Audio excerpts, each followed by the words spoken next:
Welcome to the War Room, a weekly roundtable discussion that takes place every Sunday at 5 p.m. Eastern Time. Tune in at 911warroom.com/Zoom. Welcome, everybody. It is 5 o'clock on July 17th, 2022 for the 9/11 War Room. We'll just jump in real quick with news. I got a bunch of little things going on. Whoops, let me do this with sound because there was a clip in one of them.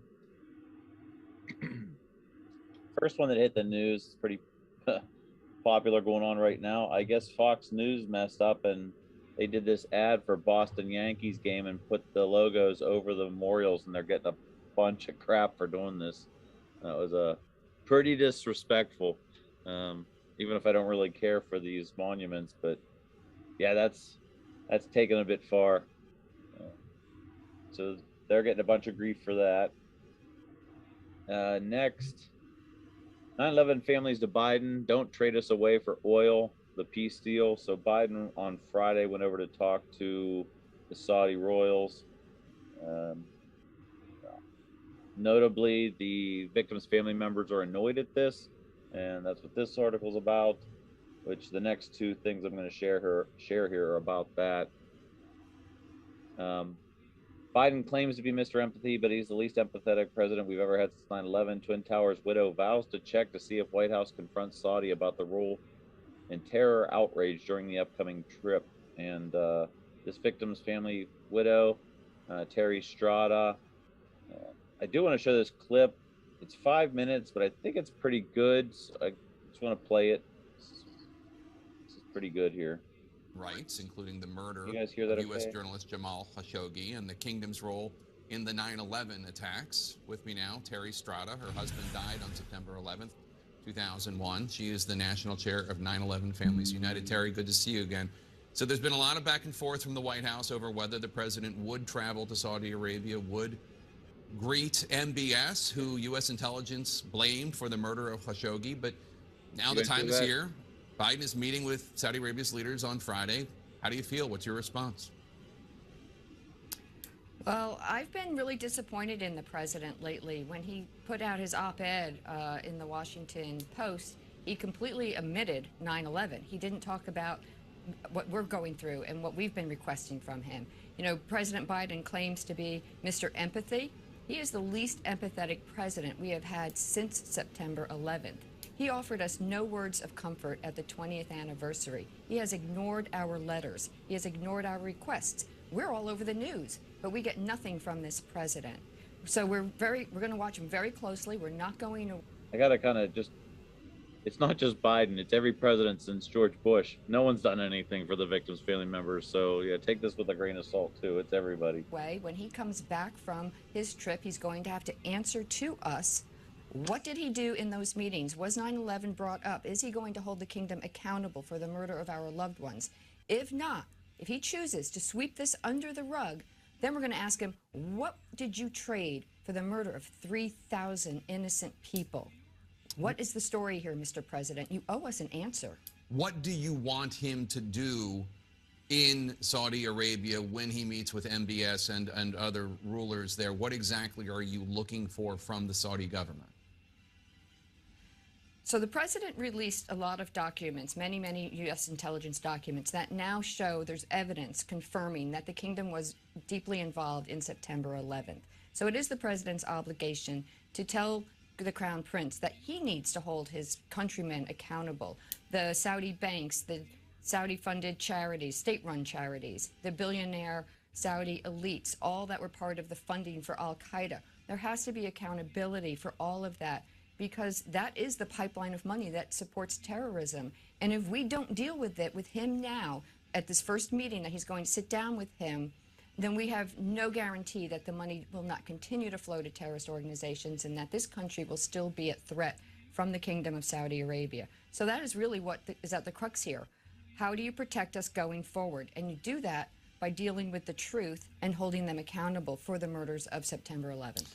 You mentioned the op-ed that President Biden wrote in the Washington Post over the weekend. Let me read some of that just to give his side of why he's going to Saudi Arabia. He says, quote, "As president, it is my job to keep our country strong and secure. We have to counter Russia's aggression. put ourselves in the best possible position to outcompete China and work for greater stability in the world. To do these things, we have to engage directly with countries that can impact those outcomes. Saudi Arabia is one of them. What do you say to that?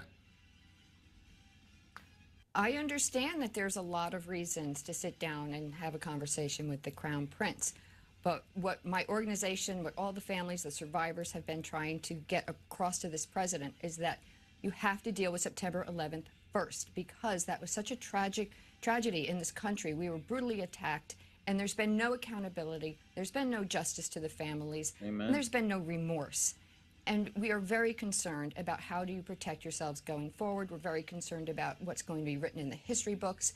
We're very concerned that the Crown Prince will not stop the flow of money that supports these terrorist organizations if we don't confront him. And now the evidence is there, and that's the difference with this president and any other presidents that sat across from him.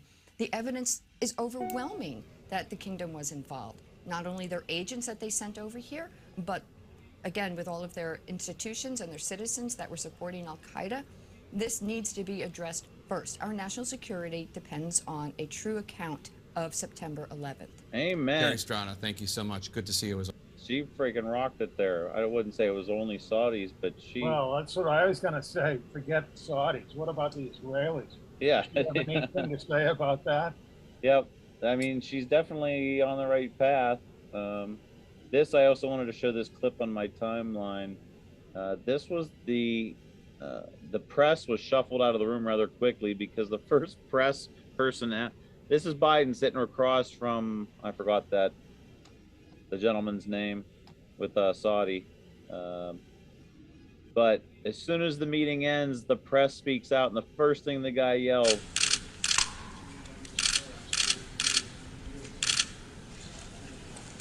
happen any second here. Thank you. Jamal Khashoggi, will you apologize to his family, sir? President Biden, is Saudi Arabia still a pariah? President Biden. Thank you, thank you. Thank you. So he smiles. He yelled the name Jamal Khashoggi, and then he smiles. For those that don't know, Jamal Khashoggi cut up with a bone saw while he was still alive. I've linked the two articles here. 9/11 Secrets were motive for murder of Jamal Khashoggi. A little less than a year before his murder in Istanbul, Washington Post journalist Jamal Khashoggi spoke to an investigator for the 9/11 family suing Saudi Arabia and sent a text message to senior officials for the kingdom that day. Jamal Khashoggi was in the know for some things about 9/11. Nobody knows what he was murdered over, but I think it's interesting. I think it may have something to do with the 9/11 and him getting ties to the Saudis, but we'll never know now. So that's all I have. Gene, on that. Yes, go ahead. We're still not buying it with the Saudis thing, man. We see it as diversion, and it still keeps the wars going on in the Middle East. And remember all those indestructible IDs that came out and landed in front of the agents is a little too much for us. Yeah. To just believe that it's now the Saudis. No, it seems like diversion. My perspective, they definitely were part of the funding of it. I think not only were they part of the patsies, I just think it's an avenue. Right. I think the Israelis used them as a proxy, used them for worked through them. Yeah. But ultimately, it wasn't just them. It wasn't just the Mossad. No. We have the ISI, MI5, MI6, the CIA. Like, all these intelligence agencies were part of something. But, in a way, it keeps the Muslim terrorists, hijackers' original story still alive. I mean, yeah, crazy. I just think do the widows have anything to say about Israel, or is that off the table? Who's that? The 9/11 widows, their group. Yeah, I think that's, I don't think they'll go there yet. I don't think they ever did. No, it's odd. We did hear Fitzgerald say the way to get to Israel is through Saudi Arabia, because you would see who who the handlers were for the people that made it possible for Saudi to use these people. I don't. As long as everyone's fighting, putting pressure on it, I don't think it's a bad thing. They're not focused on the right thing, but it's as long as they're nibbling at it and not giving up, I can't see it as a bad thing. Moving on. Pressure mounts New York City to come clean with the New York 9/11 WTC files. Basically, family member or multiple interviews. Union leaders representing 9/11 World Trade Center first responders and survivor community urged the mayor to quickly comply with the request of these two representatives, Carolyn Maloney and Jerry Nadler, to release any city documents pertaining to the air quality in and around Lower Manhattan in the immediate aftermath on 9/11. And so this statement: more than 20 years later, more people have died from their exposure to the ambient toxics in the air than died on the day of the attack itself. So it's nice to see that now unions are getting involved in trying to get the evidence for what was in the air that day, because Christine Todd Whitman back then said, hey, there's nothing wrong with the dust, it's all good. And then we learned that that's not true. So that's something else, that more people have died after it than they did on that day. So hopefully we'll get some riled up union workers getting in there as well. On the topic of toxic dust, there's a couple news stories here. 9/11 responders still need federal and state help. They actually have some more monies available to people. It says here, that's where the New York State Workers' Compensation Board comes in. For those who worked on the recovery and cleanup but weren't members of the specific entities like the New York Police or Fire Departments, filing a claim with the State Compensation Board is a critical step to ensure they get the lost wages and other benefits they deserve, even if they're not sick now. There's the kicker, though. Time is of the essence. The deadline is September 11th, 2022. Like, that's not much time. Hey, here's some money for you guys if you're dying of cancer or whatnot. But you have, 2 more months, and then we're going to close that. Jeez. This gentleman, I have 2 stories here on him on that same thing. The 4th of July was extra special for Tony Moyer of Bloomfield, New Jersey. It was the 1-year anniversary of his life-saving double lung transplant. Jeez. And the reason he needed it epitomizes many of the values Americans celebrate on Independence Day. Moyer was one of the ferry captains who helped evacuate people from Manhattan following September 11th terror attacks. He developed breathing problems 7 years later. Doctors attributed it to the time at Ground Zero. Now his lungs are working great. And this is the gentleman here, like little video, you can see him. So he got, I think it's just amazing, a double lung transplant. That's huge. But he's kicking it. 7 years later, he got COPD. So my heart goes out for all. We saw that dust cover Manhattan. Can't imagine how many, I would say thousands, if not tens or hundreds of thousands of people are going to get sick from asbestos-laden air and all that. Gene, I'd like to make a comment. Yes, please. Go ahead.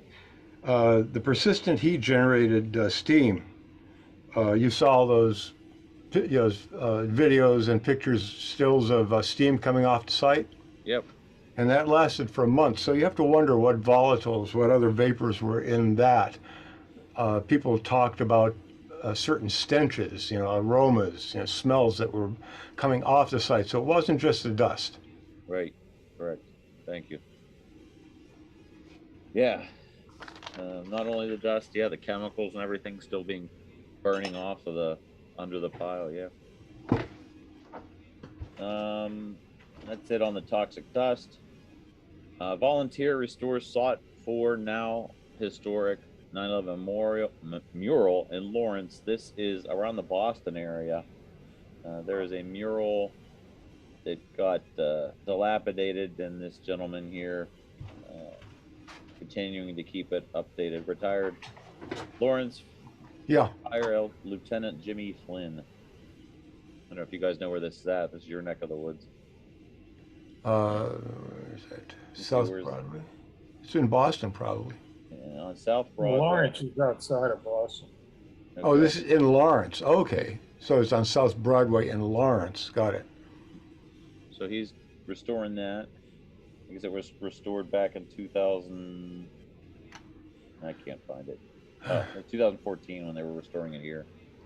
I have a little segue to that, Gene. Go ahead. I came down from Maine today, and on the bridges coming down through Woburn and that area, they have all the Marine Corps and American flags on the highway, the state highway. And I find it ironic because every year when we go down to the Mass Pike, which is controlled by the state police, and I have to notify them every time we're out there to put up our banners, but these guys leave them up all the time. And we were told that we couldn't do that, and they couldn't be attached to the screening of the cyclone fencing. Mm-hmm. And it's just a case of another case of discrimination, I guess. But it ticks me off because why are they allowed to put their signs up and we can't? Right. Yeah. Thank you. I was hated after 9/11. This is how I changed people's minds. Basically, this gentleman was discriminated against at age 14. He was Muslim. His classmates would say, you look like Osama bin Laden. Go back where you came from, even though he's from Manchester, England. And he said the way he turned it around was going on social media and just sharing his life, shorts of his life, and eventually people would start to see that he's not a terrorist. I just wanted to mention this because we all know that Muslims aren't to blame for 9/11, but yeah, this was a thing. So there's that one. Chief Pfeiffer put out a memoir. Former Assistant Chief Fire Chief aims to create sense of hope in 9/11 memoir. This was released last year, but now they're doing a story about it this week. And I kind of like these couple quotes here. The heart of crisis leadership is the ability to sustain hope, he told Catholic News Service. Whether it's 9/11, whether it's a pandemic or acts of extreme violence, it's going to take a unified effort of people to come together to make the future better. Pfeiffer, I found this an interesting note. Chief Pfeiffer has a master's degree in theology from the Immaculate Conception Seminary in Huntington, New York. So he's a religious guy. I'm going to try to reach out to him again because he knows things. He has to know things. Chief Pfeiffer, he's the one that, I don't know if you guys know the Naude film where they saw the first strike and Chief Pfeiffer goes in with the Naudes into the World Trade Center 1. I mean, he was right there when it all happened. So I'd like to reach out to him and appeal to his religious background. Moving along. This is, I think, a low priority story. Not to take away from victims' family members or this, but this is from Murfreesboro in Tennessee. They're doing a 9/11 Heroes Run, but the money's just going back to things for the local area, and it's really loosely about just bringing attention. They say about the people involved in 9/11, but then also ones it's acknowledging the hard work of our nation's frontline workers, including teachers, first responders, and healthcare workers. So, I mean, I don't want to take away from it, and they are doing a good thing, but these piggyback on 9/11 are really getting kind of odd because the money's not going back to the victims' family members or anything specific to anyone involved in 9/11. It's just for their local things. But yeah, there. That's all I wanted to say about that. Kings Park Street named for late 9/11 first responder. So this gentleman that passed away, the late James J. Hurston, was a firefighter, engine 318 in Brooklyn. He passed away, and his family got a road named after him in Kings Park. I think this is in Kansas. And there it is, the freeway for the James J. Hurston Freeway. On that note, let's just take a moment of prayer here. Lord, thank you so much for these people that gave their lives in their memory. Lord, we just pray that we would continue to have the heart for justice. We continue to press on. I just ask for a prayer of protection for everyone here. Thank you so much for their diligence in doing this. Again, for the Lawyers Committee, Richard Gage, everyone in the upper tiers, Eric Lawyer, Raul Angulo, everyone, Lord, as we continue to push for 9/11 justice, that you would just make avenues open, make doors open, that people would hear these truths and take them in and really think about them. And thank you for these things and these opportunities. In your name, amen. Thank you. Continuing on, Rose Hill residents. I forget where this was. Rose Hill, I believe, is in New York. They rally for a 9/11 remembrance. So the next two stories are on about how people want to create a memorial so that the kids don't forget what 9/11 was about. And this paragraph sums it up. The reason we put something together is we realized that all the kids that are in the schools right now, even in the high schools, they weren't even born in this situation came about. Amato said, we really need to educate them and let them understand that it was what it was and what happened with that. We need to make sure that we're paying close attention to bringing the information back and not losing sight of such a tragic situation that we should all be learning from. They say that, but they're not thinking the same things we're thinking when we say we want to educate on the history. So in that light, let us do the same thing, but carrying the true truth of what happened for our young people. On that note, also, this is from New York and Queens. More funding for 9/11 trips. They basically want to make have cash available to take students for field trips down to the 9/11 Memorial Museum and such in Manhattan. Councilwoman Areola secured $55,000 in funding for the trips. And again, she's basically saying the same things. The kids, there are children being born to parents that were not alive when 9/11 happened. Same thing. So everyone, even we've expressed, we need something to start thinking about the young people. How do we break through to young people? Because the people trying to exercise their ability to strengthen the official narrative, that they're not going to stop, and we shouldn't either. Go ahead, Eric Lawrence. In the interview that Susan and I did with Chris Joya, he mentioned that he had been underneath the memorial pools, and you could see the steel sticking up out of the subsidences in the bedrock that appeared beneath the towers. That would be an interesting field trip for those kids, wouldn't it? Yeah. Yep. Show them the underpinnings. Yep. Thank you. And now we're going to get into the goofy. Not that this is goofy, but from the last couple news stories. This isn't goofy. Let me say that. Pete Davidson shares rough childhood after father's 9/11 passing, and what his number one dream is where family is involved. Like a hit or miss with. I really feel for him. He lost his father. Here's a picture of him with his dad. And this still, he did a show with Kevin Hart calling Heart to Heart. I guess he kind of got a little emotional on it. But then we've seen some comedy skits where they roast him, and it's brutal. Like, they're very tasteless jokes about his dad's death, and he smiles and laughs it off, and it's almost like he enjoyed it. And here we go, forgive me for saying this, it just seems like he's cashing in on the memory of his dad, whether it's good or bad. It's got a weird feeling. I don't know the whole thing. I'm not gonna. That's all I'm gonna say on that. But rest in peace to his father. Now we just get into some weird things. Chris Hemsworth, 9/11 movie is dominating Netflix. Like, this is an old movie. It's talking about a movie called 12 Strong.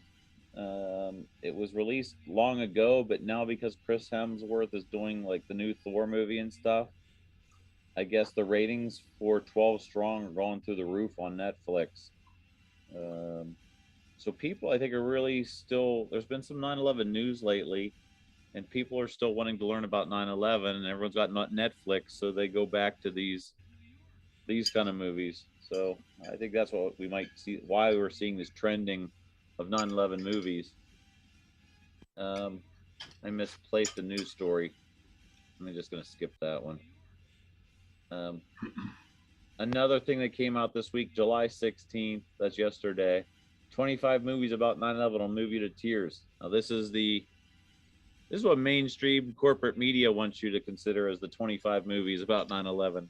And I just want to quickly go down some of these I haven't heard of. World Trade Center, United 93, The Guys, Extremely Loud and Incredibly Close, Rain Over Me. I never heard of these. Worth. I mean, that's Michael Keaton. I never heard of Worth.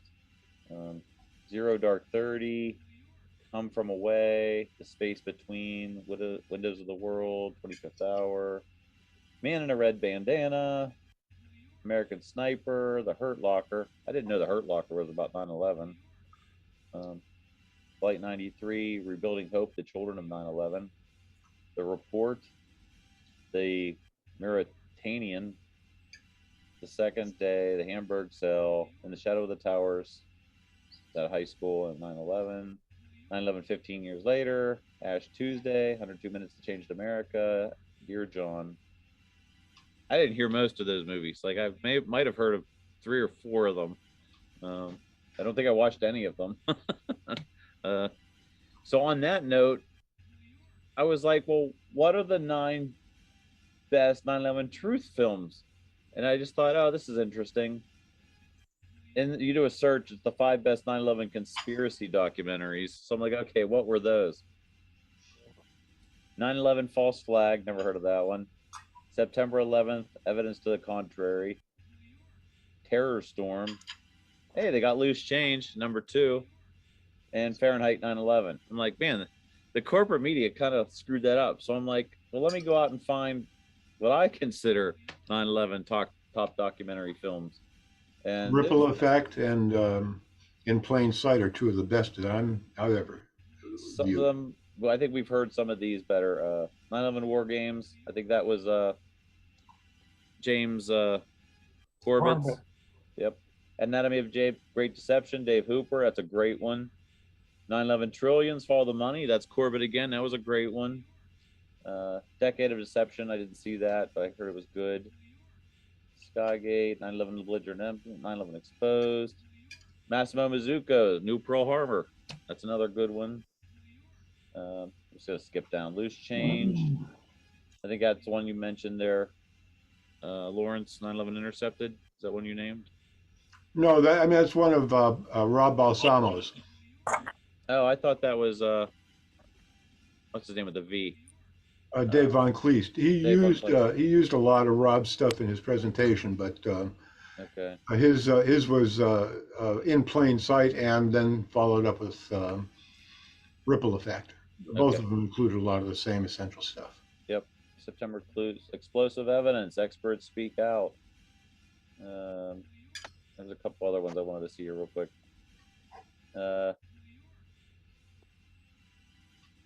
Loose Change. Press for Truth was another amazing one. I think that's not a hint of In Plain Sight or Ripple Effect. No. Wow. Nope. How about Towers of Deception with Barry Zwicker? Towers of Deception. I never heard of that one. Really? Yeah. That was one of the originals. Oh, I'll check it out. Towers of Deception. I will check that out. Thank you. Can anybody think of other ones that we in the 9/11 Truth community would consider? I mean, for me, it's Experts Speak Out. Calling Out Evidence. Bravo 7. Yeah, obviously Calling Out Bravo 7 by Paul Cayley. Incontrovertible. Mm-hmm. Incontrovertible was my favorite, and then by Tony Rook, but then I saw Paul Cayley's Calling Out Bravo 7, and he did such a better job, in my opinion. Nothing against Brooke, but he just Calling Out Bravo 7 eclipsed Incontrovertible on its World Trade Center 7. The No Day Brothers 9/11 video. They did produce a video, which I have a copy of. Nice.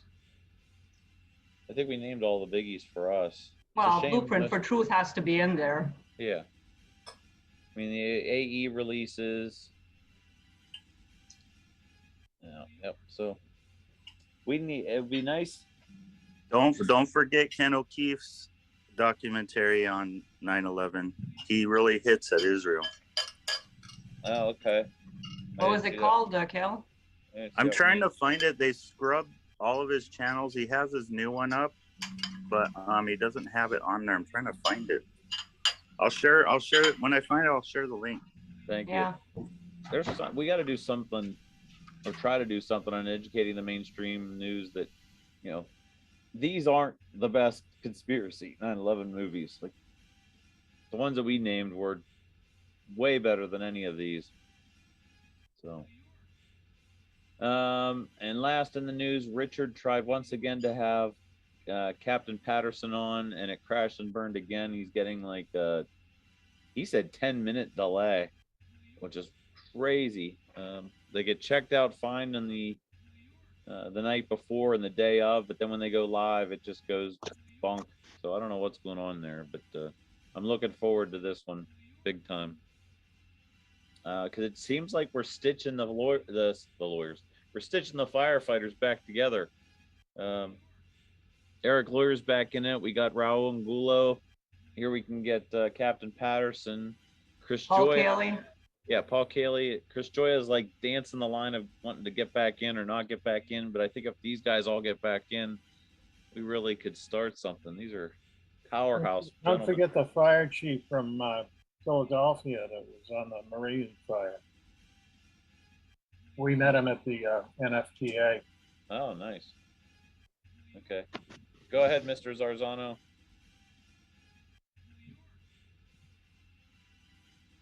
Mike, you have your hand up? Yeah. Oh, that's not Zarzano. Is that Perazzo? Yeah. Hey, how you doing? Go ahead, Perazzo. So yeah, it's actually interesting you say that about Chris like dancing the line. I was up at his house like a week ago for some unrelated 9/11, not related to 9/11 stuff, and every time I go there, even though I'm not there for 9/11 stuff, I always bring it up just so I know that he's still with us. Yeah. And I said to him, I'm like, Chris, like we really need to get like all the firemen to like be on the same page, man, because like there's power in numbers, you know.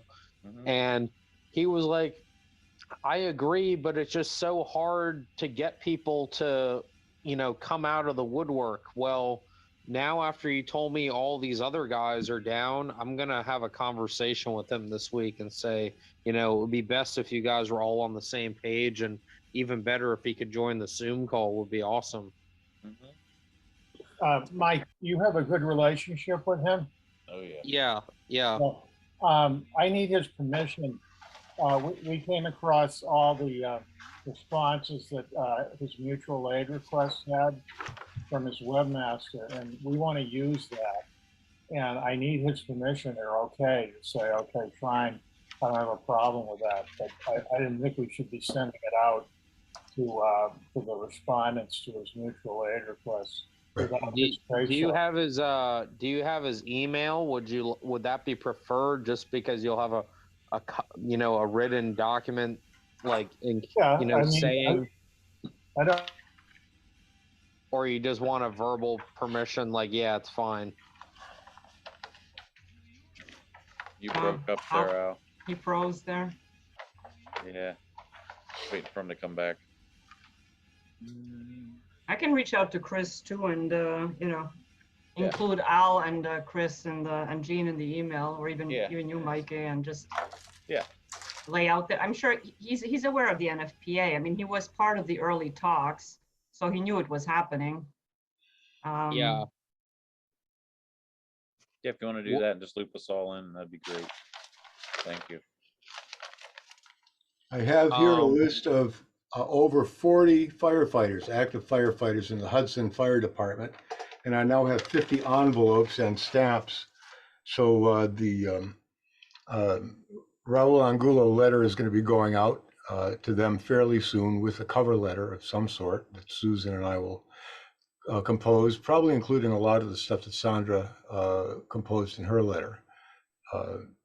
Susan is much more a schmoozer, and I'm much more into the technical stuff. So it's in order to connect, you can't just come in with technical stuff. So. Yep. Thank you for that. All right, that was it for news and everything. Anybody else have any new news for 9/11 for this week that they're aware of? We did the Pentagon call yesterday, the monthly WarRoom Pentagon call. I think David Chandler, Wayne Costy, and they were the two prominent speakers. They shared their evidence. Lorraine Clark was there. She had some insight. She sent something in email after the fact because she was having a bad connection. It's unfortunate because I'd rather have all those conversations while the show's going on than these emails afterwards that's like, oh yeah, what about this? And then it's a book and like, oh man, I wish we could have talked about this instead of it, after the fact. But I think they're great conversations and it's very civil. No one was rude to anyone. Really good calls. Sandra, I don't know if you had anything to add to that about the call yesterday. Yeah, no, it was extremely civil. It was just that it was one side was heavily represented, which was that the plane hit the Pentagon. Those that would have had a lot to contribute on the other side couldn't or didn't speak. Lorraine couldn't, and Jerry Russell just said a few words at the very end. But it's the kind of call that we had that was the kind of call that we wish we could always have, because David Chandler just laid out everything that he knows, everything he's calculated, the way he's calculated it, why it makes sense to him. And it was just really interesting to get some insight into why they come down the way they do. And I don't know enough to really play, to counter from the other side, but I did ask some devil's advocate questions of things that bothered me personally with the narrative. And I think that I'm still not convinced. There's nothing in it that's irrefutable to me. So I keep an open mind. I know where I stand. But the actual, anybody would benefit from watching it. That's basically what it comes down to. No matter how much you disagree with Chandler, no matter how much you don't want to interact with him, but it's so worth checking out because it really gives you an understanding of the criteria by which they go.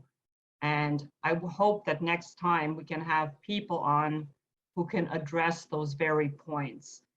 There was no character bashing, there was zero attacks, there was no tone, there was no, the things that people do when they kind of like mock someone passively.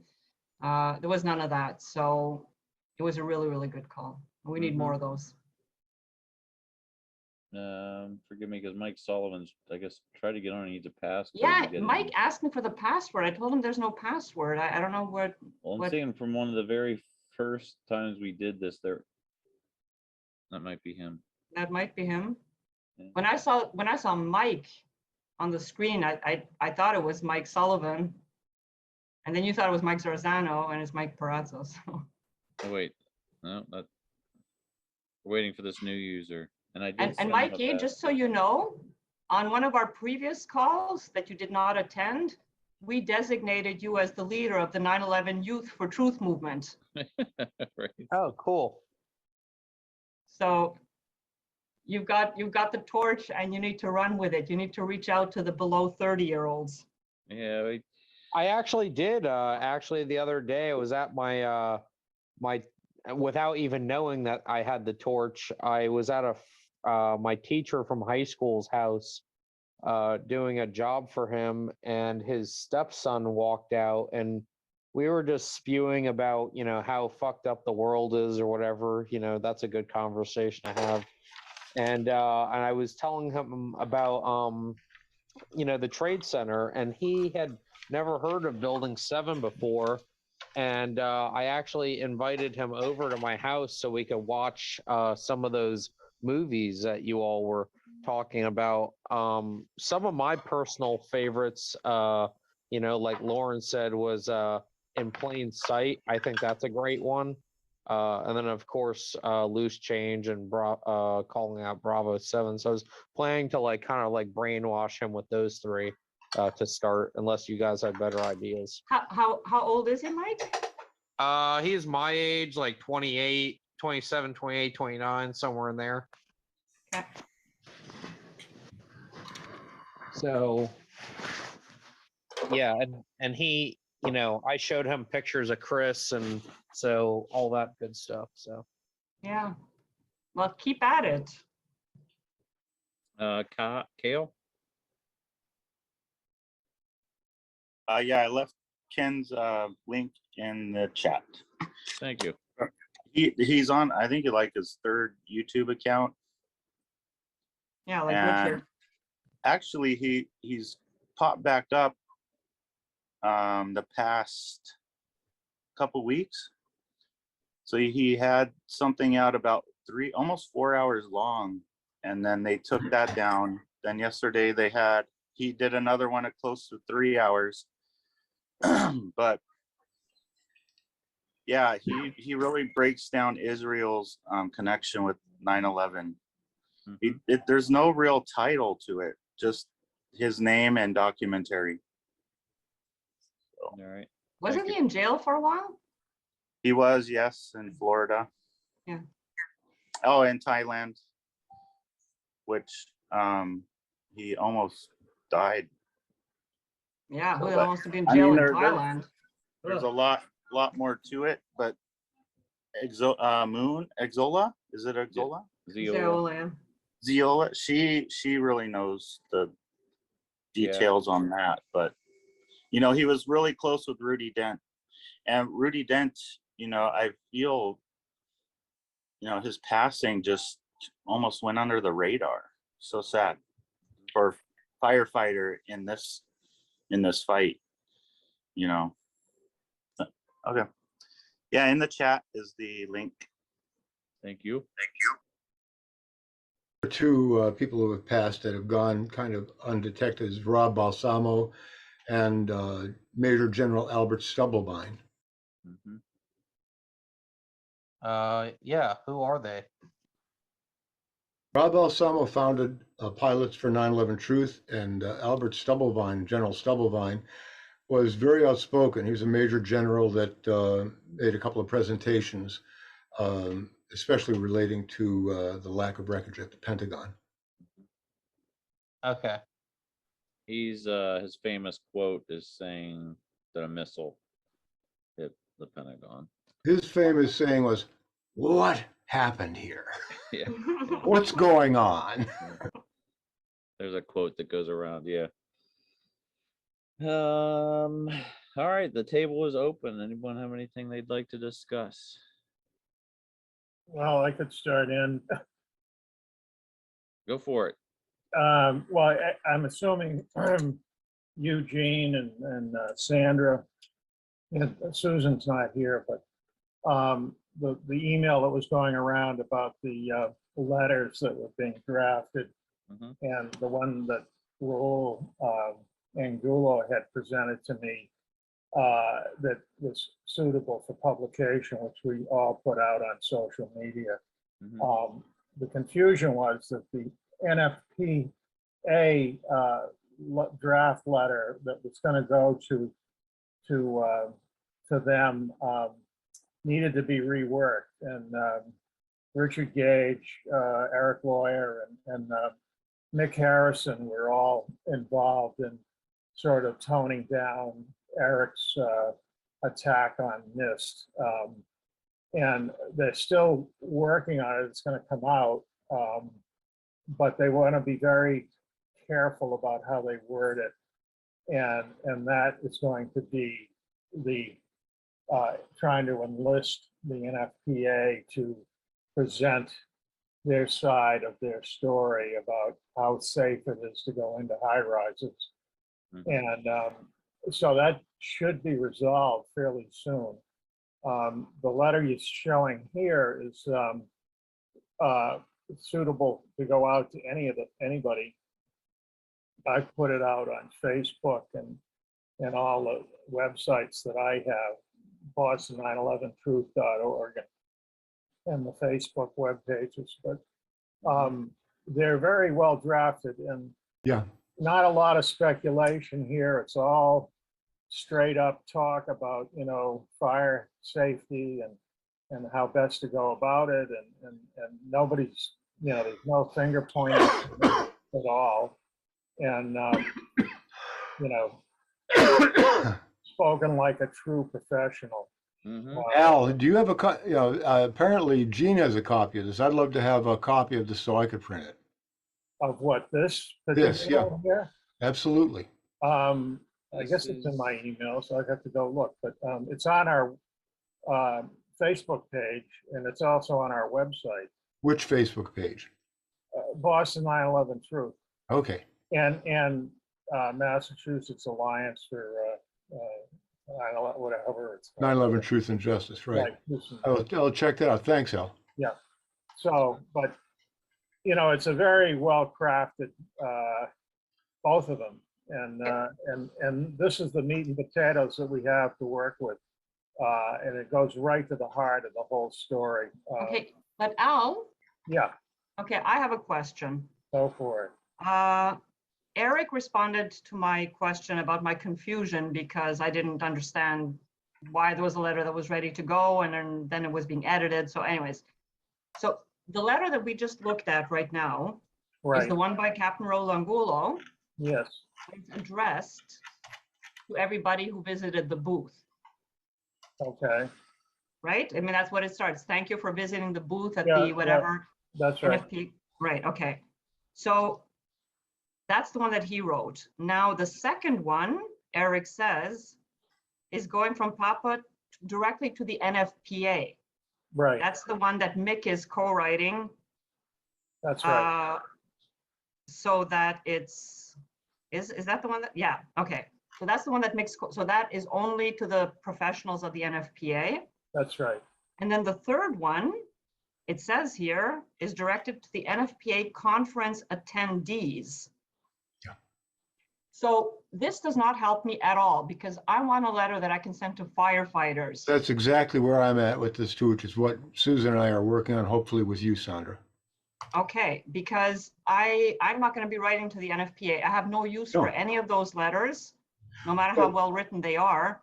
And if I want to send letters to my local fire departments to make them aware of the conference, aware of the initiatives, I need a letter that suits that purpose. I tried to write one, but I mean, I don't know if that's what you want to work with, Lawrence.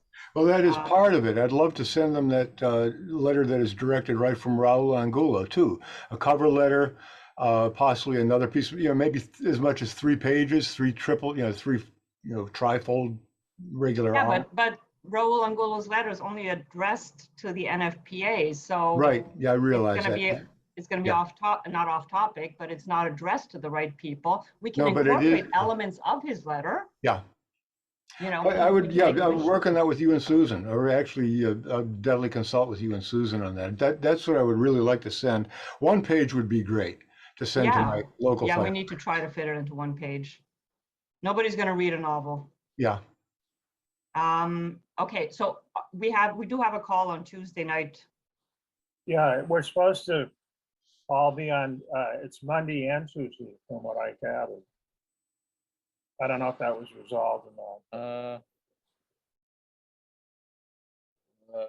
Hang on. Eric. Where the heck did it go? Eric. It looks like Tuesday, July 19th at 8 p.m. That's the most recent one? Yeah. Yeah, I just sent that this afternoon. Nothing tomorrow night, right? Nope. Okay. Tuesday. Yeah, so all these questions, Sandra, we can talk them through on Tuesday. I mean, my only concern is that, any cover letter that we send out doesn't end up screwing up, what their intent was. Well, I mean, if I'm just writing to local firefighters, I don't see how I can screw anything up for them. Well, just ask them, what they prefer. I mean, frankly, Papa is their thing. I mean, I don't want to preempt them with, No, it is their thing, but I can include Papa in the letter and say there's this organization now that would include them if they would like to check it out. Absolutely. And that's going to be the go-to URL, obviously.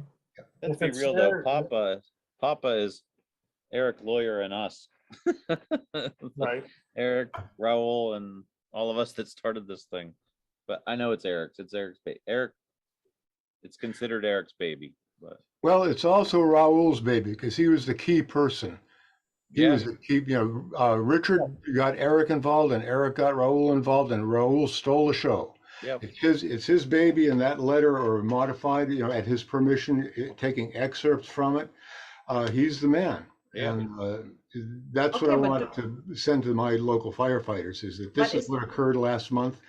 Hopefully it'll be before the end of this month so we can say last month on the production, of this letter that can go out because, we can't let it can't rest for very long because it's going to go away. No, absolutely. But is Papa not the tent under which we want to bring everybody under now, the firefighters and anybody correlated? Yes. Mm-hmm. Okay, so let's promote the hell out of it. Absolutely promote it. But just my position is that I defer everything to them as far as advice. I mean, I know your local firefighters, sure it's okay to do what you can, but I just want to know that they know that's. I'm ready to stamp these envelopes. What is Yeah, that? I hear you, Al, on that. Let's. They obviously feel. How do I say this? What we've come up with through Papa is an amazing angle that should be very delicate and how we proceed with this. Yeah, so we have to go ahead more subtly than we're used to. I think Richard realizes just how this diamond in the rough of a perspective that we've come at is, and that's why he probably approached Mick Harrison to review some of the letters because they're like, okay, we really Just got keep something. one simple thing in mind. We're working for the firefighters. We're concerned about their safety. That's what Papa is all about. And that's we the don't message. want to throw a lot of 9/11 stuff at them. Absolutely not. Yep, good one. Well said, Absolutely, Al. Absolutely not. Ross, what do you got? I want to talk about the activism present day. Mm-hmm. And I'll just go ahead and start on whatever you guys feel in terms of me hand delivering letters of whichever letter you want it to be, to go to the fire departments here, the ladders here. They're always, as I said, their doors are open usually, and there's guys there. So I'm willing to do that. I, of course, am doing that with all my shirts and my paraphernalia on. So it's going to be a little difficult maybe to not address 9/11 at that time, and especially because it is, again, the Manhattan fire departments. So they're going to be keenly aware of W Trade Center 7 as soon as they see it. At least they should be.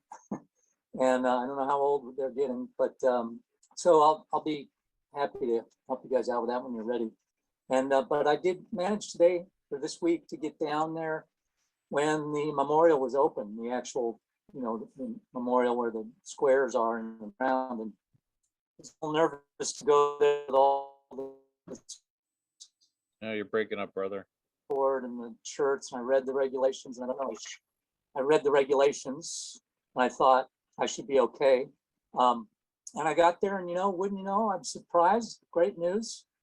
I was very well accepted, and a lot of people were on the memorial at the edge with me, looking at paying their respects to their people, and so was I. And I didn't know what comments would be, and wouldn't you know, there were comments of support for the shirt that I was wearing. This shirt. Nice. So, and then I went to the staff there that are working for the memorial, and I asked them, how do you find all the what's the method to find everybody on the memorial? And when they took the time to stop and say, I like your shirt, I love the skateboard. These were younger people working for the museum. And then I got an interview yesterday. I went back and by one of the more senior guards there, and I'm not sure what she was talking to me about. If she was talking to me because she wanted to support me, or if she was just trying to get some, kind of do a psychological profile. But they, they were very supportive. So in other words, I feel very comfortable down there. I wasn't sure I would feel comfortable. Still, we all have to be in the movement prepared for that one bad egg that's going to come up. I mean, that's the kind of people we want, but you could have some kind of violent interaction with somebody. Not that you're going to be violent, but they might be coming at you pretty violently, as we've experienced, at ground zero.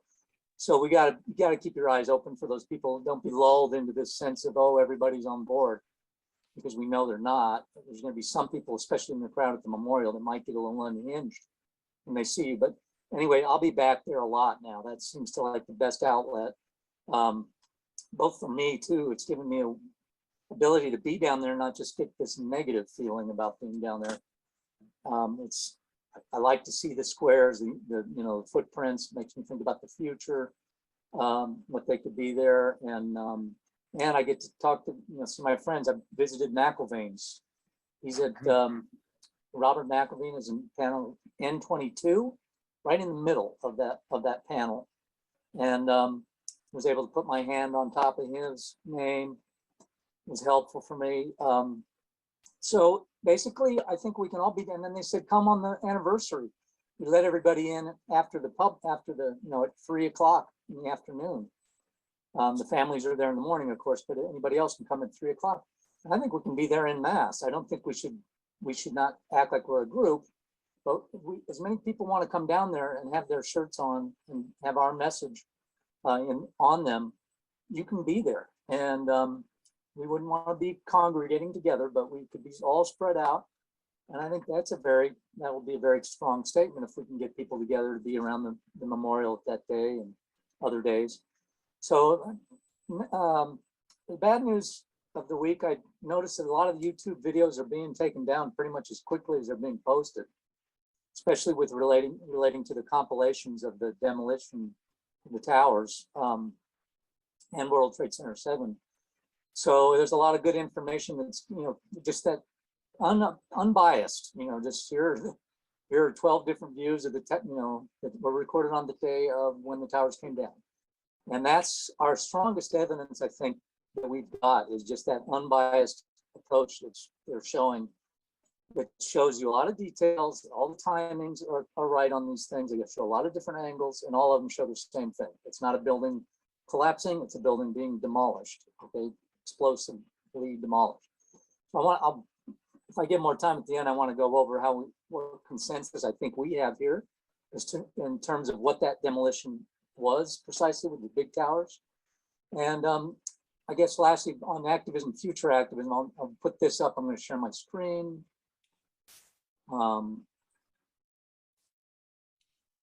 This one. Okay, so this is a map. Remember last week I talked about doing, that there's a race across Death Valley. It turns out it's not a bike race. I said a bike race. It's a foot race. It's an ultra marathon. It's for the top elite 50 athletes of the world. You don't just get to run in it. And it's, take 3 days. The winners win in 24 hours. It's a very long race. There's no way anybody could do that on a skateboard, or at least not me. And but there's a good route that we could take that I'm going to try to head this up on my activism in terms of a race that works in conjunction with them, going the opposite direction on skateboards, and it would be or it could even be a walking race or a walking event. It doesn't have to be skateboard. And but we can invite truthers down to the pit, down to that tough ground we're all so familiar with of activism against the the obvious evil that we face going through the Death Valley and Devil's Furnace and all the different things. So here's a website. It's called the Badwater 135 is the walking race.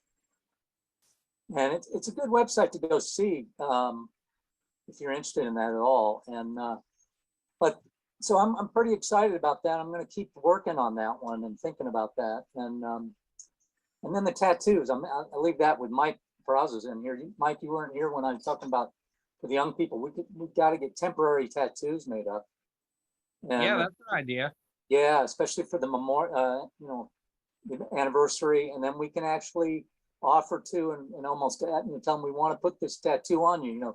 I was just going to go probably the most logical ones are on your bicep, and I'm going to do it where it's going to be one tower on one bicep, the other tower on the other bicep, and then superimposed is going to be an F on the one side and a U on the other, and then at the bottom is going to be the barcode or scan QR code for, I believe it's yours, Gene. Is it truth911.org? Is that your creation? Yeah.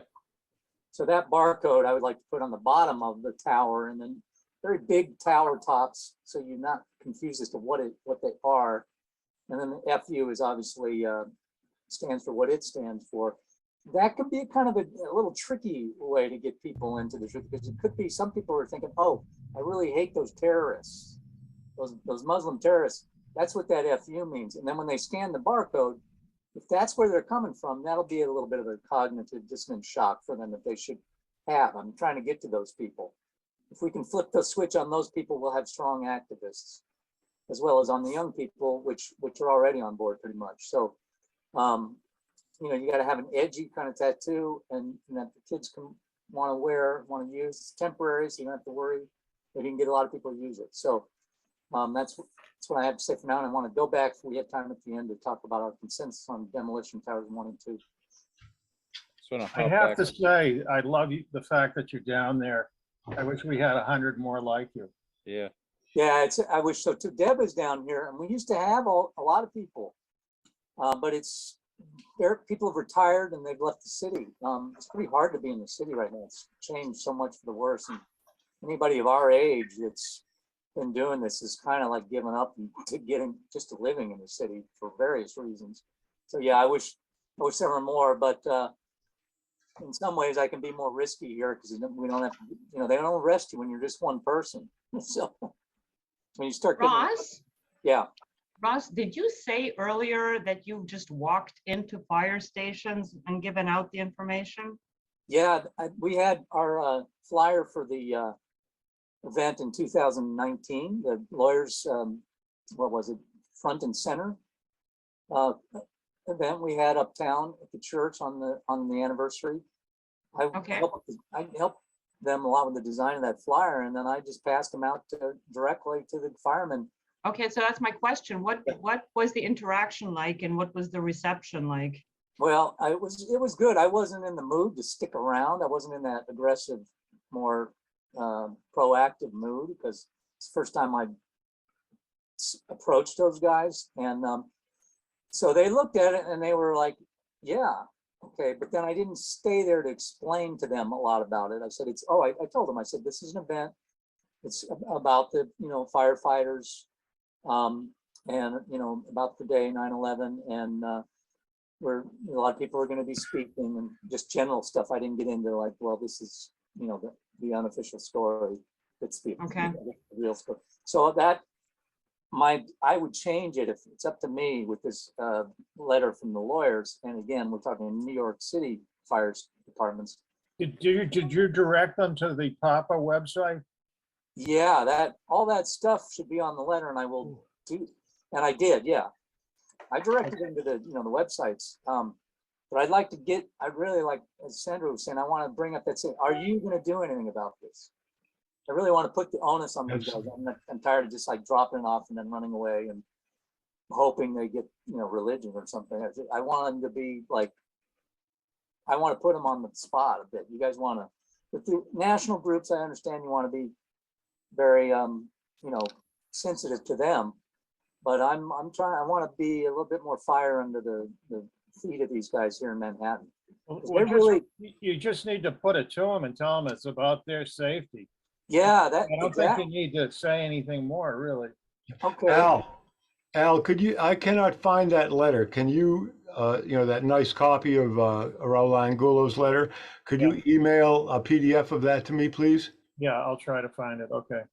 Yeah, that's right. I'll do that. And of course, they're gonna, if they want to talk about 9/11, they will with me because they'll see all my stuff on me on skateboard. So yeah, I'll just approach it. But this is all about your safety and the safety of the people you protect. It's not just the firefighters; it's also the people in the buildings. Right. And this is important. Are you going to do something about this? It's really, and then I can give them the details. Like you've got a conflicting direction here within the ranks, and you guys, you got to decide which is the appropriate path here. And then how do you do something about that? Are you going to think the buildings are coming down when they're on fire, and you're not going to go inside them because or are you going to assume that the structure is going to stand and you can put the fire out? And there's contradiction here. So please, weigh in for me, for us. Mm-hmm. And so I'll do that. And yeah, I'll just put it that way. Thanks, Al. That'd be a way to do it. I just wanted to share what Ross had said at the beginning about being down at ground zero, and at 3 o'clock, they're fine with us being down there. They're fine with us being around the whole area the whole time, but down around the memorials, it's not till later on in the day. But that was because it was the 20th, though. I think because you had all the big political, guns that came in, and they sealed everything off. But it wasn't like that in years before, was it? Well, they always block off the memorial part for the families. Okay. Yeah. Okay. They block off. How do I say here? Let me just show a picture. And then we may have a problem this year on Vesey Street. Even they're doing some construction there that could screw us up a bit, like what did last year. To the left in this picture, where you walk over to the memorials, they would block. They would during the morning. They typically only let the family members get down in there. But afternoon, they open it up and we all could go anywhere. But as you saw, anybody was there. The Port Authority officer knows me by name, and he's fine with us being down there. I really got to find out what this guy's name is because he's fantastic. And just to show you, hang on, one more picture if I can get there. The officers have no problem with us, as you can see in this picture. Pardon the poor quality. Here's me here. The officers came up. They were listening to us, and they were blocking because we had a couple of detractors, and they would run interference for us and block.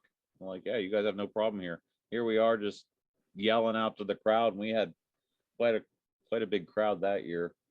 And at times through the day, they just stop and listen to you. You'll get 200 people just stopping and listening. It was just amazing experience. And the cops, the police, New York City police, are very sympathetic.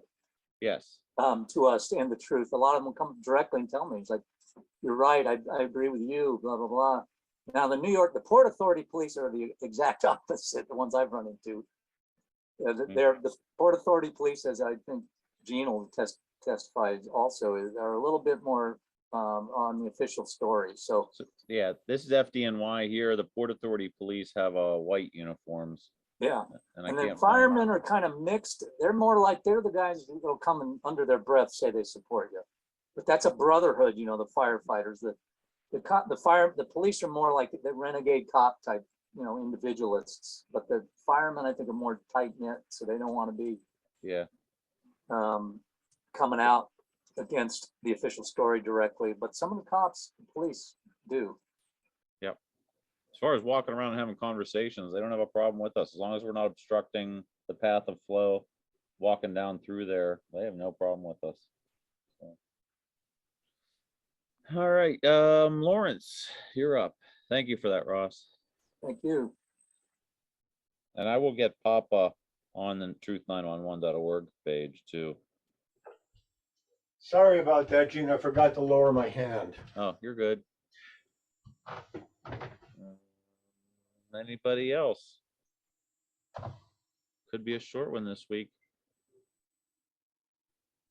So, Gene, you're planning on going down, right, to New York? Yeah, I'm still deciding how big of a presence I want to make as far as bringing all my stuff. 'Cause it's, I'm trying to gear up for Boston myself.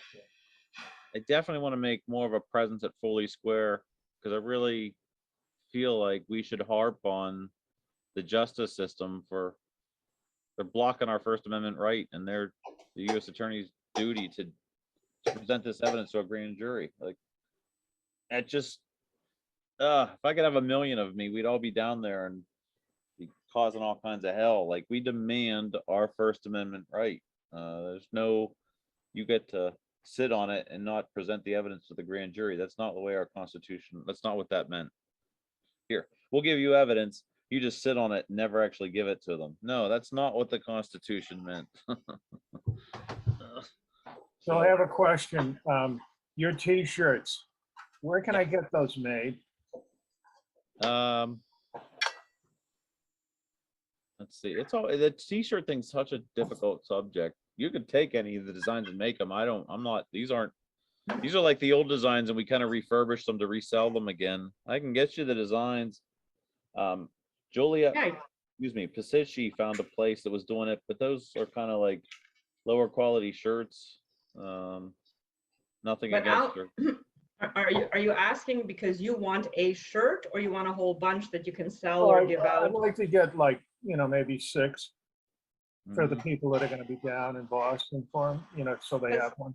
Because if Gene sent you the design, just go to a local shop in Boston. I mean, there's print shops all over the place. Okay, I just thought, I know he had that bargain basement thing. Actually, I'll forward you the guy that did them for me. That was Bill Floyd. Yeah, any of the artwork that you have for that too, Gene. Yeah, that's fine. Yeah, That should all be up on the WarRoom website. All of that stuff should be up there for, I mean, that website is supposed to be the tool that people can use for activism. So make every design available, but you're talking about Al bargain basement printing is for the cards. For the cards. For the cards. Sorry. There's another guy, Jesse, that did the T-shirts for me. Yeah, I mean, that artwork has to be up, and WarRoom is a great place for it. Anywhere we can get it, or even on multiple websites, that artwork. And people will almost prefer to have the shirts made by their own people. A lot of people. So this guy the important thing is the artwork, getting that artwork. Here we go. Let me show Especially if you don't need 150 of them, it makes most sense to go get it locally. I mean, yeah. So I said to this guy, Jesse's who did it through this True Vista. Hopefully you're still good with this. And I think he tells me later on, I think he tells me in here, if you need any extras, just let me know and I'll print them off for you. Let me see. but this was a connection that Bill Floyd had. I'm not sure if he's necessarily available to anybody and everyone. Here we go, Jesse. You can pay if over you go to those $1 sale shops, you can get T-shirts. They have a lot of times they have T-shirts in the rack for $1 a piece, blank ones. So basically, I sent him all the designs, and I think he said that if I wanted any more, just let him know, and he could print off however many. Because now he's got his silk screen, the frames made. So now making more T-shirts is no big deal to him. And that would be great if I could just grab that. Yeah. Yeah. Speaking of artwork again, that letter that you showed earlier, Gene, did you bring that screen up? Yeah. So you have a copy of that?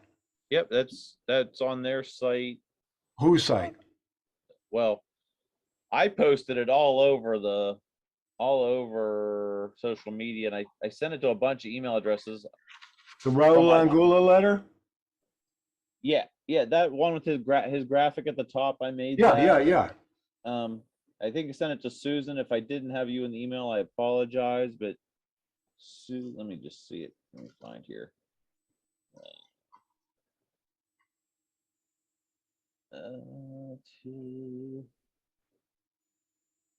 Hang on a sec. The way I could just send it to you now. That'd be great. Thanks. Thanks, Gene. Assume you meant David Chandler. What the heck? Where'd it go? Okay. One of these is the picture. The Foxworthy screen recording. Oh, sorry, all that crap. There it is. There it is. Here's an easy, so on this note, I wanted to share this too. If I ever send you guys something and there's an attachment and I embed a picture in the email, that the attachment is the better quality. Susan posted on Facebook, downloaded this and posted it, and it's hard to read the text. If you download the attachment and upload that to Facebook, that's what'll be better for you. So Lawrence. Okay. Okay. I was just looking for that. Great. Thank you. And send. There, you got it. And just before you go to Ray, wasn't there something that you said at one point you wanted to show everyone or walk us through? Yeah, no, I'm forgetting what that was. Yeah, so am I. I think it revolved around this too. Yeah, that's what's coming to mind right now.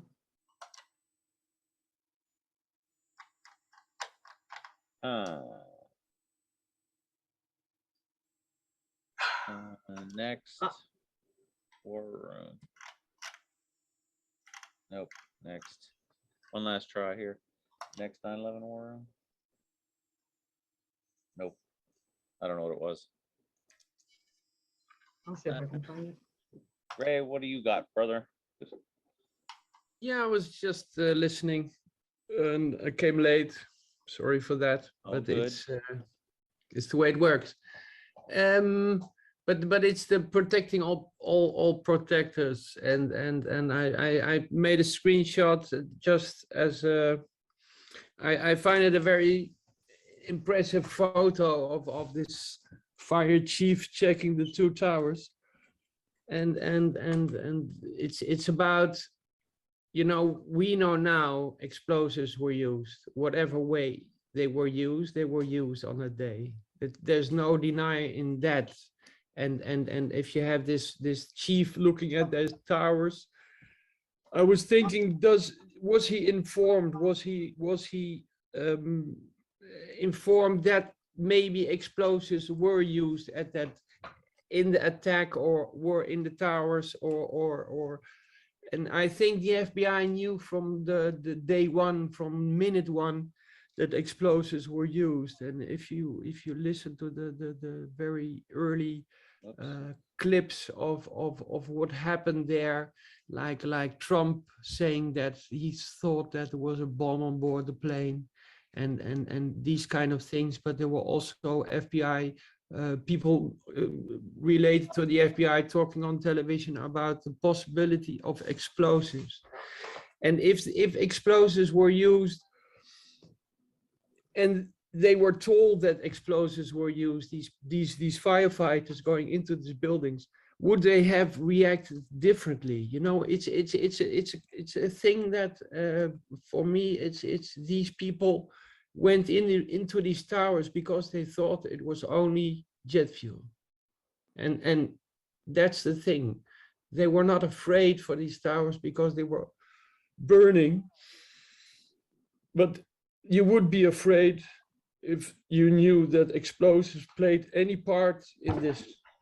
And that's the thing, that if I look at that photo, he's just looking at those buildings and study him as a firefighter. He's you know, he's not in panic, or he's really focused, because he knows fire is not going to bring them down. And that's what I have. If you want to bring a message to people, you have to make a story in the message, and maybe the papa is you know, it's from the perspective of the firefighter, and that's my thought. It's just a thought, nothing more. Reaction on what I heard you talking about this the 9/11 coming together, and a kind of message. What do you want to bring? What do you want to say to the people? You know, you can yell inside job, but it's really it's useless to say anymore. It's done. I think investigate 9/11 is still the strongest slogan. Is looking at that day and bringing that day to the people, but also using the firefighters in the message from their perspective, from their point of view on that day, that they were not afraid to go into these buildings because they knew it was only fire, but they were not really informed about the possibility of explosives. So Chief that's Barbera, I don't know how you say his name, Barbara or Barbera. He, looking this up while you were talking, he was the incident commander of Tower 2. He was leading the rescue efforts for the civilians and instructing the firefighters as they responded to World Trade Center. 31 years he was in. And this was what Ray shared was a picture of him. I guess he perished that day. No, he was not afraid, and that's what you see. You see a man standing, focused on his work, and his work is fighting fires, and it's not an if he knew at one point that explosives were in any way, shape, or form in these buildings, they would pull all personnel out. Mm-hmm. I think the FBI knew the moment it happened that they were dealing with explosives. There's a really interesting detail in that photograph, which is that thing that's dropping out, that thing that's trailing smoke right there. Mm-hmm. Yeah, it's white. I believe that is a fragment of white phosphorus that was in the rocket that produced the flash before the aircraft struck the towers as an incendiary, essentially, in order to ignite the jet fuel. That's in one of my 9/11 synthesis pages. So yeah, those are the details that I pay an awful lot of attention to in studying this stuff. Is what is that white smoke trailing that burning object? And white phosphorus, Willie Pete, was used for a number of reasons during the war. It's used today by Israel against Palestine as an incendiary. It's a horrible weapon. It's outlawed. It's a very effective incendiary, and it was also used for making smoke trails during the Second World War and probably subsequent wars. As soon as this element is exposed to oxygen, it ignites. It just loves to be with oxygen, and that is the vapor trail, or the trail that it's leaving, are the artifacts of the phosphorus. Well, thank you for that. But for anybody that's going to watch us after the fact, that is speculative, because absolutely speculative. It could also be iron, aluminum oxide. It could be aluminum oxide coming off an anathermic reaction off of a piece I of metal. I think that's it. That's the way I would lean, but that's speculation as well. Yeah, but remembering that this is right after the first aircraft struck. Yeah. No, they both the second aircraft. Excuse me. To speak to Ray's point, who was the fireman that went up and reported back that they could knock down those fires with just one hose? Yeah, there was, I don't know his name, but I heard that. Oriole Palmer, yeah, that's him. Yeah, but that's the thing. It's I just, this photo is something that both these towers and he's not fearful. No, he's not fearful that they will come down. Otherwise, he would not be standing like that. Correct. He's and I think that's the thing that a lot of people died because they were not informed properly. Yep. And I think that there is a lot of, from day one, the whole everything doing with explosives was not even mentioned, like in day 2, day 3 of reporting on the news. It was day 1. They all thought explosives played a part in this. And there were a lot of other theories going around about explosives. And that's not for nothing. Right. And they were not informed. These people were not informed. If firefighters are not afraid of fire, but they are fucking afraid of bombs. Yep. I was trying to find a And that's the graphic. thing. I So can't so find- it was Trying just to a thought about getting a message towards people is also making a scenario kind of a way you're telling a story is building a kind of script, you know, how you talk with where you focus on. And I think the Papa is a very good thing that you, because the mainstream press, they use these people for years. For years, they use them to promote wars, and actually, it's they can you know, the thought is that these people are not stupid, you know. These people knew that it was fire, but they did not know what they were not told. And I think on that day, it's really important to know that not everything was mentioned to these people. Thank you. I was trying to get a graphic. See if I could find a better, clearer. I guess I don't. There were 2 firefighters that reached that floor. Ronnie Buca and Oreo Palmer reached the fire floor, floor 78. That's World Trade Center 2. Right. I think that transmission that you're talking about, Al, the two fire isolated pockets of fire, knock around 2 lines, was like 7 minutes later that's when 7 or 2 came down. Exactly. Yeah. Thank you for that, Ray. Kale, you're up. Yeah, I just wanted to add with what Ray's pointing out, that is a great observation, because if you look at our current situations with these mass shootings, you can't just run into a building knowing that there's going to be gunfire or they have a bomb, versus, you know, the school's on fire and you run in, or you get the kids out, and, you know, the protocol is totally different at that moment. Yeah. Thank you, Kale. I see Jane came in. Thank you, Jane. Any updates that you can give us, Jane, as far as any litigation? And if somebody's echoing.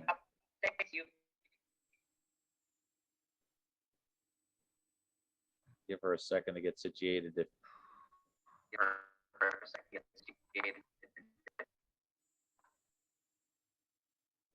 Maybe not. So as I understand it, that's new news as well. Jane is no longer the financial secretary of the Lawyers Committee. It's now, I'm getting a really bad echo. That would be Susan Serpa. Jane is now the executive director of the Lawyers Committee for 9/11 Inquiry. And Mick would still be the litigation director. Is everybody hearing that echo, or is it just me? I'm hearing it. It sounds like it's coming from Jane's end. Yeah, probably is. Now it's gone. There we go. No. Yeah, but she muted her stuff, so Now there's it's a back. problem with the audio. Jane, I'm just gonna mute you a second because that echo's coming back really bad.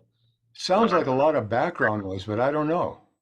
It probably is that she doesn't have earbuds and it's feeding back into her mic. So Jane, if you happen to have earbuds, if you want to speak, that way we wouldn't get a really bad echo.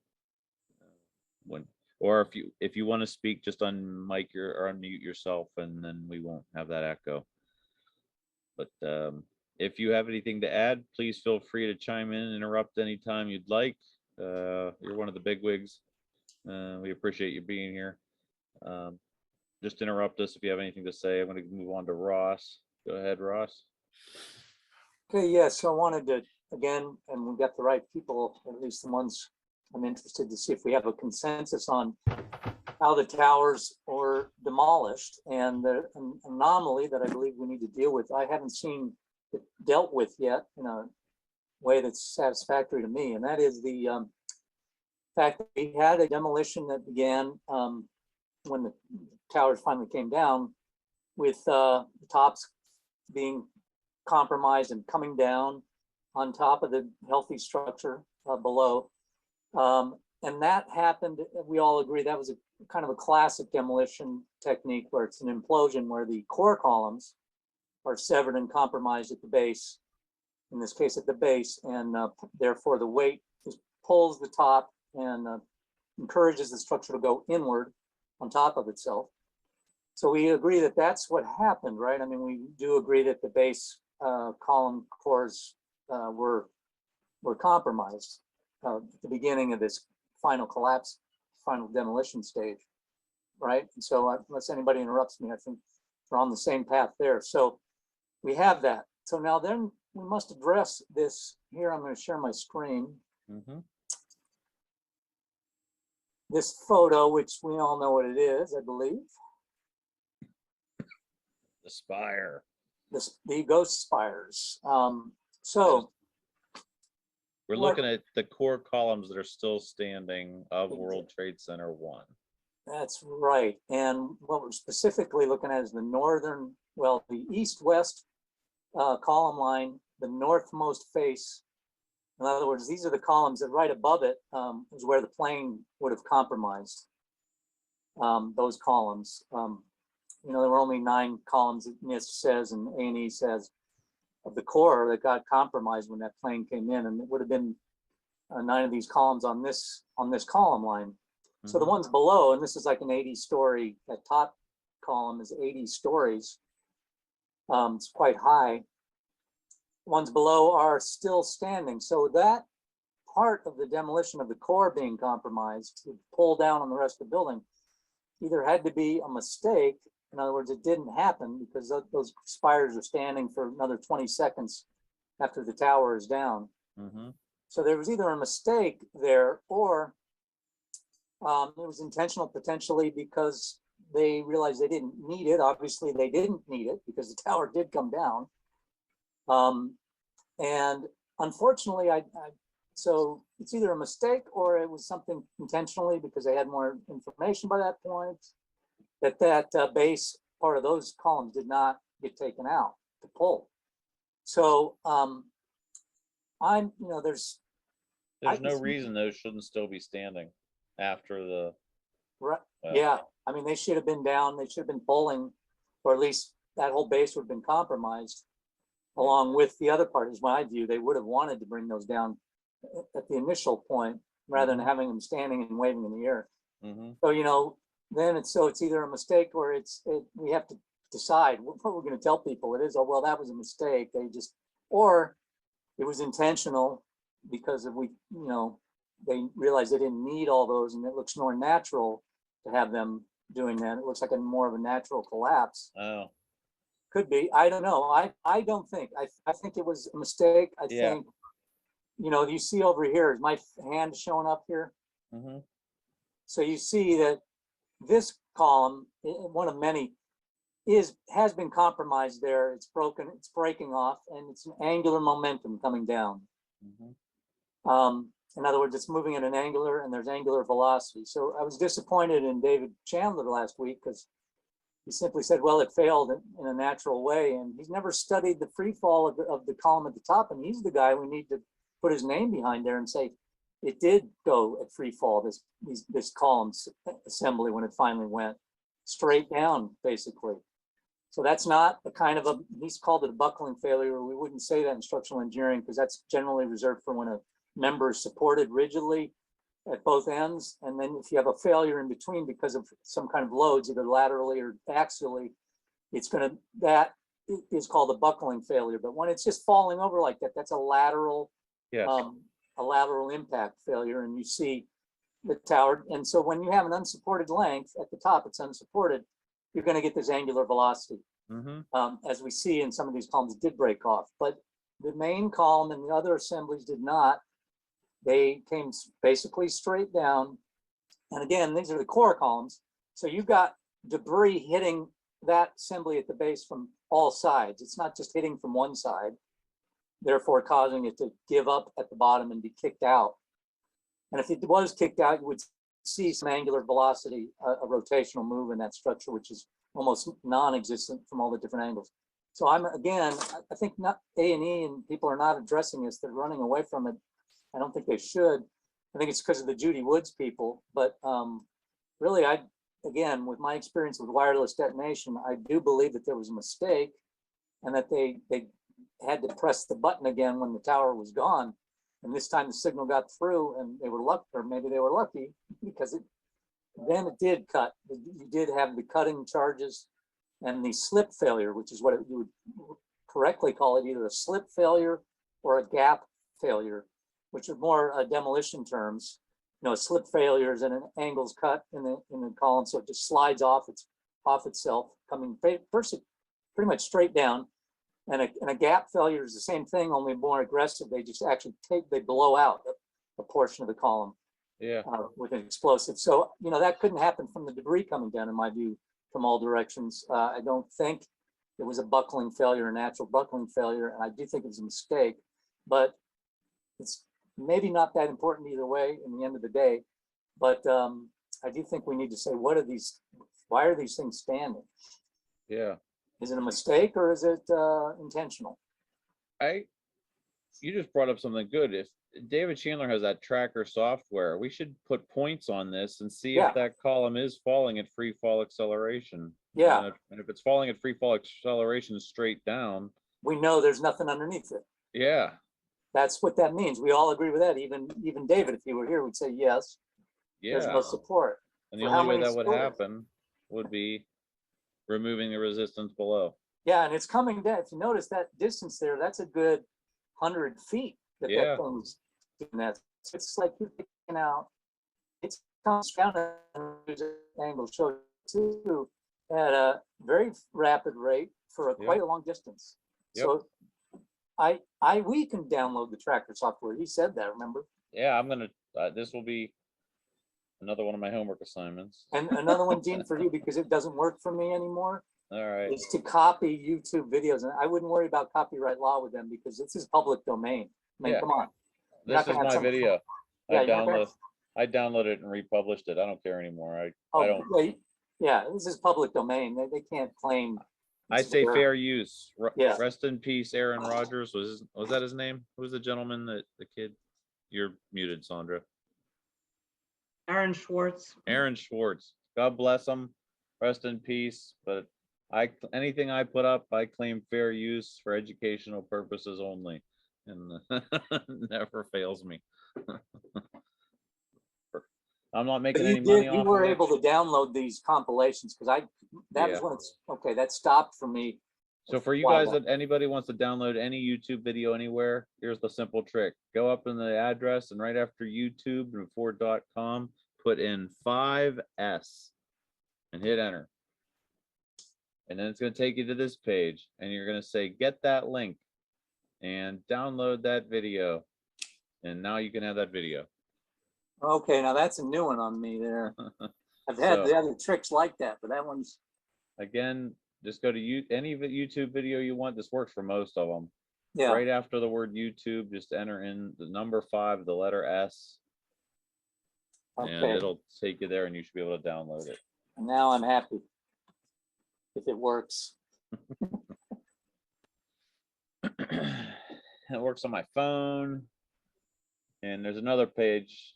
There's a great page for anything. If you want a BitChute video, Twitter video, any of them, there's pages that do the same thing. And you just, very simple. Maybe I'll make my next war room. I'll give you guys a little idea on how to do that.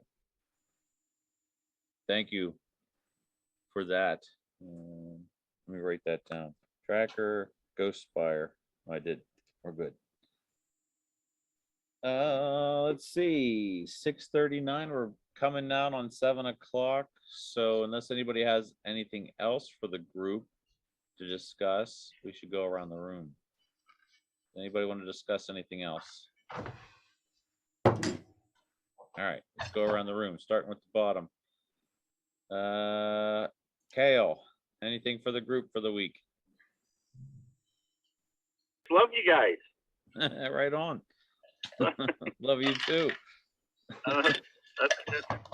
Thank you for everything again, for what you guys are doing. Yep. Appreciate it. Yep. Thank you. Now Thank that you for have a- always being there. All of you guys that show up week after week. You're the Sorry, I diamond. missed the Pentagon.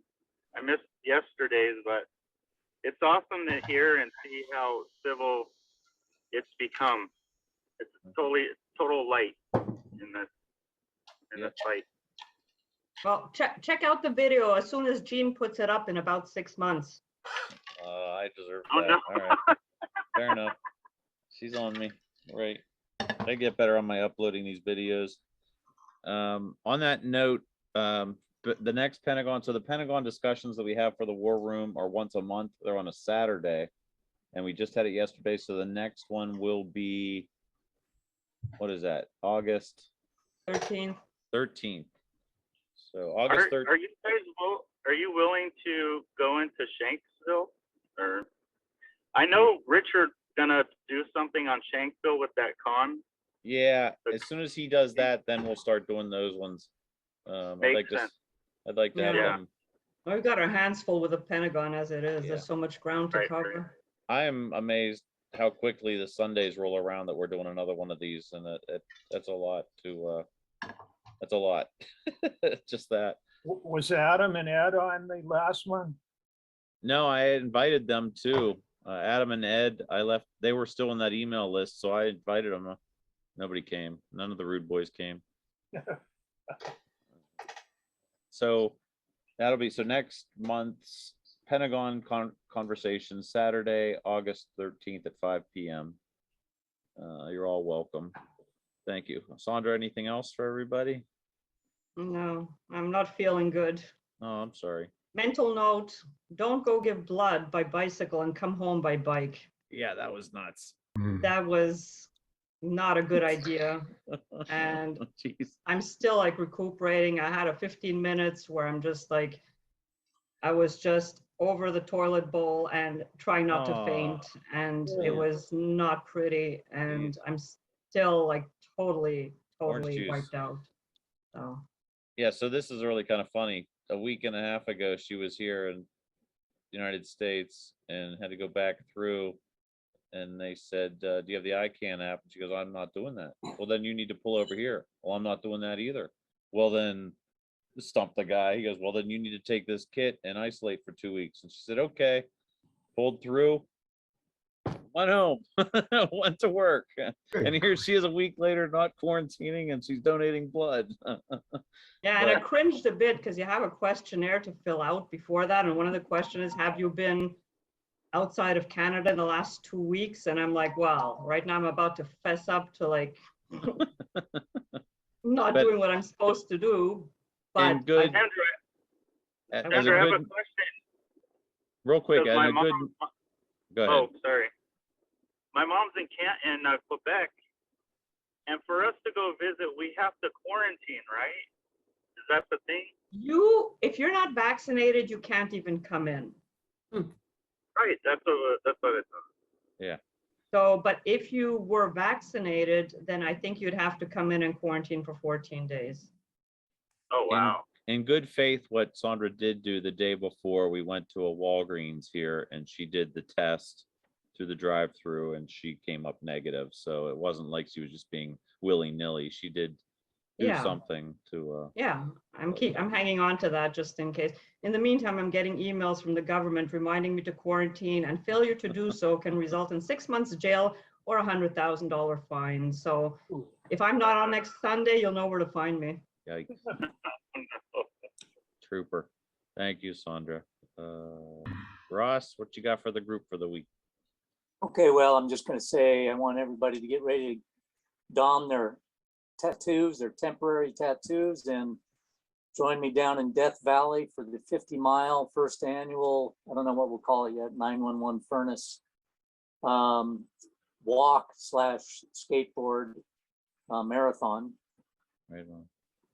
Ross, just quickly one question, because about the tattoos, I looked into that. If anybody has a link to get them done in bulk and cheaply, that would be great, because the only thing I found was one site where it's like one tattoo costs you $20, and There's got to be something better than that. No, there is. I've got the link right now. Let me paste it in the chat. Yeah, if you could, that would be great. Yeah. Cool. So I think Jane came in late. We're trying to find ways to bridge the gap with the younger generations. And what I've noticed, I have stickers that I hand out with Albert Einstein on the front. That's these ones here. And the kids like them. Like when I'm drive through and I say, they see this on my debit card, because I have this on my debit card. They're like, oh, that's a cool sticker. Can I get one? I'm like, yeah, here you go. And then they ask, and if they go to that QR code, it'll be Truth 911, which links them to AE and the Lawyers Committee and the firefighters and everything. So we're trying to find ways to bridge the gap. Stickers seem to work with the young ones. Temporary tattoo is the idea that Ross is floating by us. And Mikey Perazzo that was on is our youngest 9/11 truther, I think, that we know. So we've appointed him the 9/11 youth czar. I don't know what we're calling him, but he could come up with ideas, hopefully, for breaking into the younger generation. Thank you for anything else, Ross? Oh, no, that's it. Good luck on that, brother. Stay hydrated. Yeah. Ray. I told you got it. If I'm gonna do it, you guys have to. You and Sandra have to be in the van with the icicles. You got to watch that video where the way the race goes. All right. Ray in the Netherlands. What do you got? I just made a meme of that picture. I posted it. Let's see here. Save. Wait, replace it. Maybe you named it the same thing. Let me try here. Yeah, it's the last one. No, it's the same. It's the same? Yeah, it's the same. It's a text?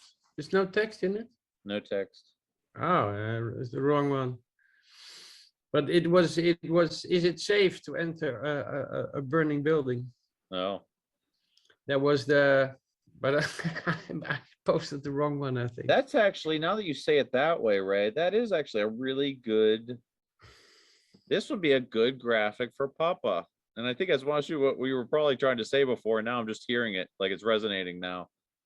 Yeah, if we're now fearful of sudden building collapse, why are we sending firefighters into burning buildings? Yeah. Let's send that to Eric. I think that's a great one. That's a great one. Thank you, Ray. Good idea. No, I don't know why. Are you able to share that somehow? That's in the chat there. We could download it. I'm hopefully this is good. I can't seem to download it though. Oh. We'll find it. It's out on the internet. You can open it and then download Right. it. Gotcha. Okay, done. Yeah. It's good there. Thank you. And didn't get a chance to go to Jane. She dropped off. Al, anything for the group for this week? Yeah, just a reminder, don't forget Tuesday is a big, the meeting with Eric and the group that's drafting that NFPA letter. Anybody that's involved needs to be there. Absolutely. Yep, Tuesday, 8 p.m. Aye. Thank you. Is it 8 or 6? 8 Eastern. 8 Eastern, okay. I posted the good one, Gene. So all right. Oh, let's see. Smaller. Downloading. There it is. Share my screen. Is it safe to enter a burning building? Oh, I love that. That brings it all home right there. Mm-hmm. It's a question to the public. It's a Great. question. It's a question where you can get answers. Well, it's a And I question think to the we- firefighters. Yeah, I don't think Ray's understanding just how good this is for Papa. Yeah. Yeah, that's it. That's why I made it. Yeah. It's going. You know, I was listening, and then I'm a creative person, and I always Dig it. try to look at things a little different than the other people. Like Gail is also very creative, and there's a lot of creative people here, and that's this thing that there's a lot of. You have to have a creative mind to fully understand the lies. Yep. Thank you, Netherlands. How do you say Yes. thank you in Netherlandish? Oh, thank you. Dutch. Oh, How do you say And it? yesterday was also very nice. It was enjoyable, but there are a lot of people who have to also start letting go of their egos a little bit. How do you say thank you in Netherlands? Dankjewel. Dankjewel. Dankjewel. Dankjewel. Dank je. Dankjewel. Thank you. Dankjewel. Thank you. And yeah. Thank That's you. like that's like German, danke, but Yeah, danke. Yeah. Sicher. Dankjewel. Oh, Ray, do you speak German? Ja, sicher. Ah, dann können wir nächstes Mal auf Deutsch reden. Ja, dan kunnen we machen, hè? Ja. Ich bin müde. I am tired, it said. Anyway, that's all I knew in German. Al, anything else? Not really. I think we covered what I had talked about. So, but once we get that letter settled, then we got to get to work right away. Yep. And get it out. Yep. And Lawrence, anything for the group for the week? Yeah. I'm looking forward to working with Sandra and Susan and getting a cover letter that will accompany this to the 43 firefighters in Hudson, Massachusetts. Have you guys started yet, Lawrence? We have looked at your material, which is really compelling, and But it's off track, I know, right? no. There's things that leading in, like the components of both of our thought patterns that could. Well, I'm just asking, Lawrence, because if you have something, then send it to me. But if you haven't started working on it, let me try to do that tonight. I'll try to integrate both letters. I'll send you what I have, and you guys just do with it what you feel is right. And I will also copy you and Susan. I'll call this stuff. I'll put it in a I'll just simplify it. Just put the gems in rather than the whole thing. All right. Lawrence, are you going to be on that Tuesday call? Because I'd love to have you talk to those guys. I haven't been invited. Oh, well, Susan is. Well, I haven't received an invitation.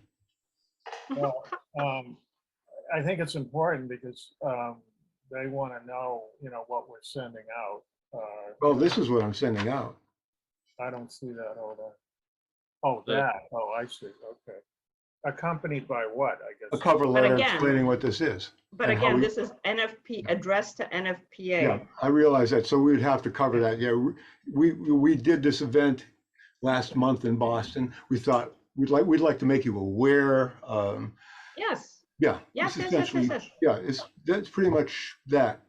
So between you and Susan, just one page. I can piece it together. Don't worry. Yeah.